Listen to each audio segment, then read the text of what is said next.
नमस्कार दोस्तों, आज हम 1990 के दशक में लोकतांत्रिक उत्थान और गठबंधन राजनीति पर चर्चा करेंगे। यह विषय CUET UG परीक्षा के लिए अत्यंत महत्वपूर्ण है क्योंकि इसमें भारतीय राजनीति के कई महत्वपूर्ण घटनाक्रमों और बदलावों को समझाया गया है। हम जानेंगे कि जनता दल और भारतीय जनता पार्टी कैसे उभरी, गठबंधन सरकारों का महत्व क्या था और 2004 में UPA सरकार का गठन कैसे हुआ। लोकतांत्रिक उत्थान का दौर 1990 के दशक में भारतीय राजनीति में कई महत्वपूर्ण परिवर्तन हुए। यह वह समय था जब भारतीय समाज में लोकतांत्रिक प्रक्रिया को लेकर लोगों की भागीदारी बढ़ी और केंद्र सरकार को बनाने में क्षेत्रीय दलों का प्रभाव बढ़ा। वर्ष 1991 में तत्कालीन प्रधानमंत्री PV नरसिंह राव ने आर्थिक उदारीकरण की नीति अपनाई, जिससे भारत की अर्थव्यवस्था में कई सकारात्मक बदलाव आए। हालांकि यह दौर असमानताओं और सामाजिक संघर्षों के लिए भी जाना गया। इस दशक में जनता की राजनीतिक जागरूकता में इजाफा हुआ। अब लोग सिर्फ राष्ट्रीय स्तर पर ही नहीं बल्कि राज्य और क्षेत्रीय स्तर पर भी चुनावों में सक्रिय हो गए थे।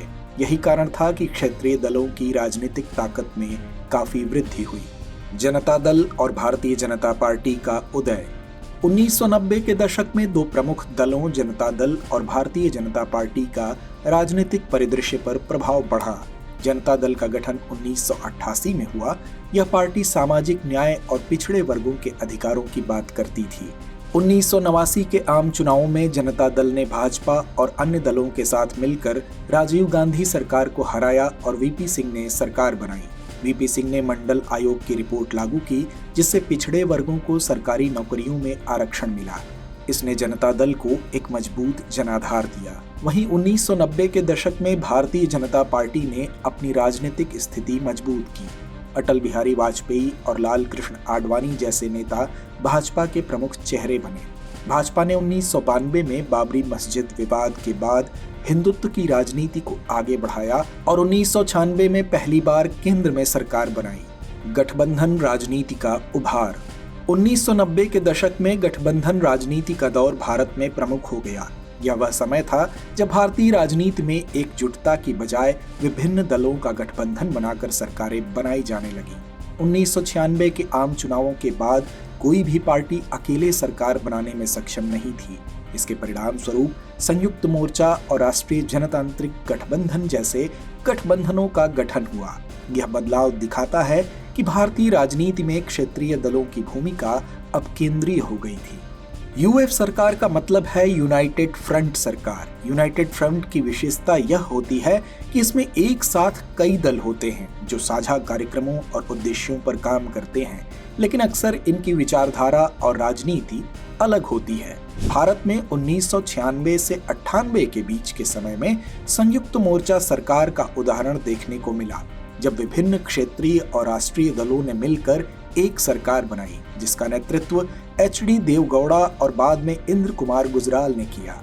राष्ट्रीय जनतांत्रिक गठबंधन यानी NDA ने 1998 में अटल बिहारी वाजपेयी के नेतृत्व में केंद्र में सरकार बनाई।